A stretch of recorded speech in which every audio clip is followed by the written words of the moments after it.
ఈరోజు మేము ఒక స్పెషల్ ప్లేస్కి వెళ్తున్నాం. ఈ వాల్స్ అన్ని చూస్తుంటే మీలో చాలా మందికి అర్థమయ్యే ఉంటుంది. అవునండి, కరెక్ట్. గోల్కొండ ఫోర్ట్ బోనాలకు వచ్చినాయి. దేనికైనా టైం రావాలంటారు. అది నిజమే.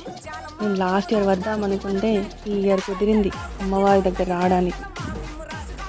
ఇంకా మా చిట్టిబాబు అయితే ఫుల్ ఖుష్ బయటకు వచ్చినామని. రండి, మేము ఏమేమి చూసామో మీకు చూపిస్తాం. ఎంట్రీలోకి వెళ్ళగానే ఒక ప్లేస్ ఉంటుంది. అక్కడ ఏం చెప్పినా పైన హాల్లోకి వినిపిస్తుందంట. పూర్వం అంత దూరం వెంటనే ఎక్కలేరు కాబట్టి ఇది డిజైన్ చేశారంట. రాజుతో మాట్లాడాలన్నా, శత్రువులు వచ్చారని చెప్పాలన్నా కొన్ని కోడ్స్ యూజ్ చేసి మెసేజెస్ పాస్ చేసేవారంట. అసలు ఎంత బ్రిలియంట్ కదా వాళ్ళు. అక్కడ పైన ఉన్న డైమండ్ షేప్ ఉంది కదా, కింద ఆ సర్కిల్లో నిల్చుంటేనే అది వినిపిస్తుందంట పైకి.